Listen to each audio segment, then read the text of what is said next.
রচনা চন্দ্রযান-3। আয় আয় চাঁদ মামা টি দিয়ে যা, চাঁদের কপালে চাঁদ টি দিয়ে যা। ভূমিকা: ছেলে ভোলানো ছড়ার চাঁদ মামা আজ বিজ্ঞানের অগ্রগতিতে নতুন দিগন্তের সূচক হতে চলেছে।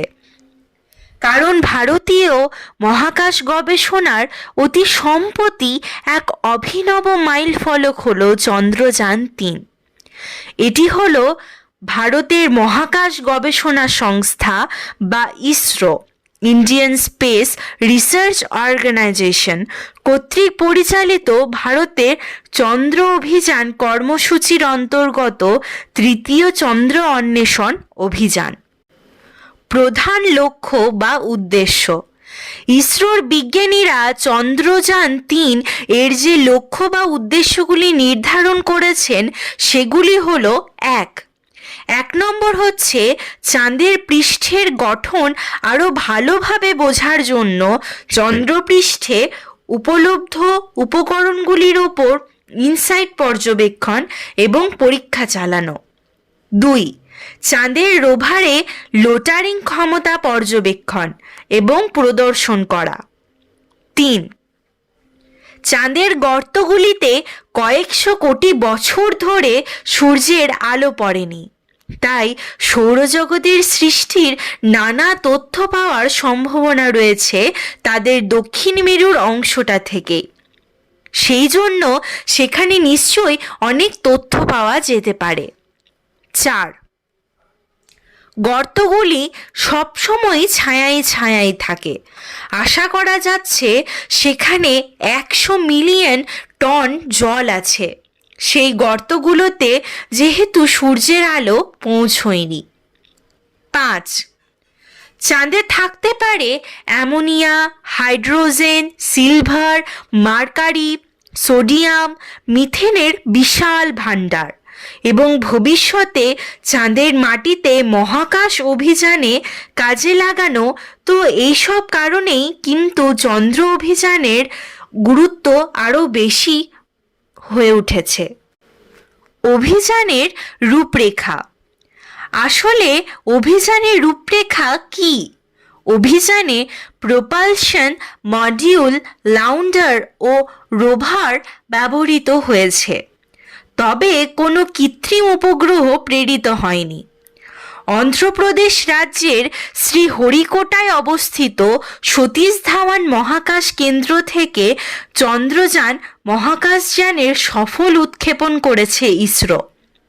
এই অভিযানের মাধ্যমে পূর্বসূরি ইউএসআরআর, নাসা এবং সিএনএসএ এদের পরেই ইসরো চাঁদের সুরক্ষিত অবতরণে সক্ষম চতুর্থ মহাকাশ সংস্থায় পরিণত হয়েছে এবং এটা ভারত তথা ভারতবাসীর কাছে একটা গর্বের বিষয়। অবতরণ স্থল নির্বাচন: চন্দ্রযান-3 সম্ভাব্য অবতরণ স্থলগুলির জন্য বৈজ্ঞানিকরা কঠোর মানদণ্ড নিয়ে চাঁদের দক্ষিণ মেরুকে নির্বাচন করেছিলেন, কারণ চন্দ্রপৃষ্ঠের দক্ষিণ মেরু স্থানগুলি পৃথিবী থেকে দৃশ্যমান চন্দ্রপৃষ্ঠের অংশগুলি পরিধিগুলি নয়। এই অংশের স্থানগুলির সমতল ছিল এবং ল্যান্ডার অবতরণ স্থলের কাছে পৌঁছালে স্থানগুলি থেকে যাতে কোনো প্রকার বস্তু উড়ে আসতে না পারে তা সুনিশ্চিত করা ছিল লানাগমুয়ার প্রোব দ্বারা। উৎক্ষেপণ: 14 জুলাই শুক্রবার নির্ধারিত সময় দুপুর 2:35 LVM-3 রকেট কমলা সাদা ধোঁয়ার মধ্য দিয়ে চাঁদের মাটির স্পর্শের লক্ষ্যে রওনা দিল। এই চন্দ্রযাত্রীর চন্দ্র অভিযানের সফল উৎক্ষেপণের সারা ভারত এক ইতিহাস রচনা হলো। মাত্র 16 মিনিটের মধ্যে ভূপৃষ্ঠ থেকে 170 কিলোমিটার দূরে মহাকাশযানটি তার নির্দিষ্ট কক্ষপথে পৌঁছে যায়। 23 আগস্ট ঠিক সন্ধ্যা 6:04 বিক্রম সফলভাবে সফট ল্যান্ডিং করে চাঁদের দক্ষিণ মেরুতে। সাফল্য। উৎক্ষেপণ সফল হওয়ার ফলে একদিকে যেমন ভারতীয় স্পেস রিসার্চ প্রোগ্রাম কয়েক কদম এগিয়ে গেল, ঠিক তেমনি ভারত বিশ্বের অনেক দেশকে পিছনে ফেলে দিল মহাকাশ গবেষণার ক্ষেত্রে। চন্দ্র অবতরণের ক্ষেত্রে আমেরিকা, রাশিয়া, চীন এরপর চতুর্থ দেশ হিসেবে ভারত সফলভাবে চাঁদের মাটিতে পা রেখেছে। চাঁদের দক্ষিণ মেরুতে চন্দ্রযান পাঠানো আর এইখানেই ভারতের চূড়ান্ত সাফল্য। প্রথম দেশ হিসেবে ভারতের নাম গর্বের সঙ্গে লেখা থাকবে। প্রযুক্তিগত দিক, সোনাতে মুড়ে প্রায় 4 লক্ষ কিলোমিটার দূরে গেছে চাঁদের চন্দ্র অভিযান 3। এই সোনা আসলে পলিমাইড ও অ্যালুমিনিয়াম এর একটি মিশ্র ধাতু, যার সামনে রয়েছে অ্যালুমিনিয়াম। বিক্রম ও প্রজ্ঞানকে সচল রাখতে সূর্যের বিকিরণ থেকে রক্ষা করতে এই ব্যবস্থা, না হলে মহাজাগতিক রশ্মির ঝড়ঝাপটায় গরম হয়ে যন্ত্রগুলি বিকল হয়ে পড়তে পারে। ভবিষ্যৎ সম্ভাবনা, বিজ্ঞানীরা মনে করেছেন পৃথিবীতে শক্তির চাহিদা মেটাবে চাঁদ। শক্তির প্রয়োজন মেটাতে কয়লা বা প্রাকৃতিক গ্যাস লাগবে না। পৃথিবীর উষ্ণায়নের দিক থেকেও রক্ষা পাবে চাঁদের শক্তি। আগামী 30 বছরে চাঁদ পৃথিবীর যাবতীয় শক্তির চাহিদা মেটাতে সক্ষম হবে। এর প্রধান কারণ হিসেবে বৈজ্ঞানিকরা মনে করেছেন হিলিয়াম মৌল। পৃথিবীতে 5000 কিলো ওজনের কয়লা পোড়ালে যতটুকু শক্তি উৎপন্ন হয়, চাঁদের মতো 40 গ্রাম হিলিয়াম মৌল থেকে তৈরি হবে ততটা শক্তি। পৃথিবীর পুরো বায়ুমণ্ডলে বাধা পেয়ে সূর্যের হিলিয়াম মৌলটি আর পাওয়া যায় না, কিন্তু চাঁদে বায়ুমণ্ডল না থাকায় সূর্য থেকে আগত হিলিয়াম 3 মৌলটি আবিষ্কৃত থেকে যায়।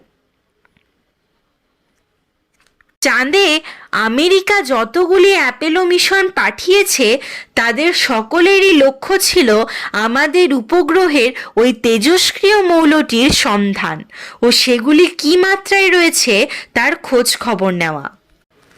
অর্থায়ন, ইসরোর প্রকল্পটির প্রাথমিক অর্থায়নের জন্য অনুমোদন করেছিল 75 কোটি টাকা, যার মধ্যে 60 কোটি টাকা যন্ত্রপাতির সরঞ্জাম এবং অন্যান্য ব্যয়ের জন্য এবং বাকি 15 কোটি রাজস্ব ব্যয়ের জন্য। তথ্য অনুসারে সমগ্র প্রকল্পটির সফলভাবে সম্পন্ন করতে 615 কোটি ভারতীয় টাকা খরচ হয়েছে। প্রমুখ বিজ্ঞানীদের ভূমিকা, চন্দ্রযান 3 মিশনের পেছনে রয়েছে 100-রও বেশি বিজ্ঞানী এবং সহযোগীদের অক্লান্ত পরিশ্রম। যে সমস্ত বিজ্ঞানীগণ এই প্রকল্প ভূমিকা নিয়েছেন তারা হলেন শ্রীধর পানিকর সোমনাথ, ইসরোর চেয়ারম্যান, এবং মথুয়া বনিতা, প্রজেক্টর ডিরেক্টর।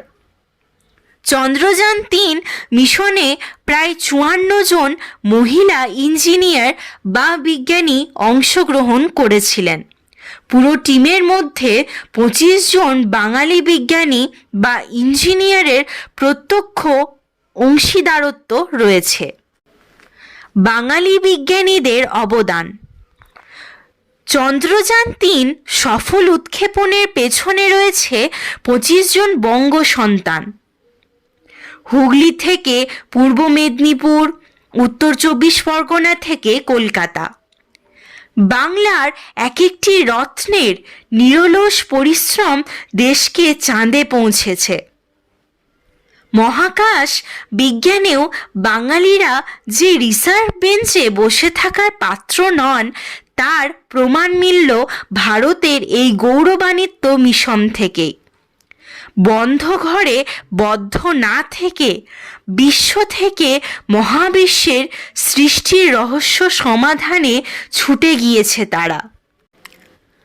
রামকৃষ্ণ মিশনের বেলুর প্রাক্তন ছাত্র অমিত মাঝি, নরেন্দ্রপুর রামকৃষ্ণ মিশনের মানস সরকার, উত্তর দিনাজপুরের অনুজ নন্দী, উত্তরপাড়ার জয়ন্ত লাহা, রাজাবাজার সায়েন্স কলেজ থেকে উত্তীর্ণ মৌমিতা দত্ত, যাদবপুর বিশ্ববিদ্যালয়ের প্রাক্তনী বিজয় কুমার দায়, সায়ন চট্টোপাধ্যায়, অমিতাভ গুপ্ত, সাউথ পয়েন্ট প্রাক্তন ছাত্র অভ্রজিৎ রায়, ডন বস্কো স্কুলের প্রাক্তন ছাত্র সৌরভ বসু, হুগলির উত্তরপাড়ার সুমিতেশ সরকার এই মিশনের সঙ্গে যুক্ত ছিলেন।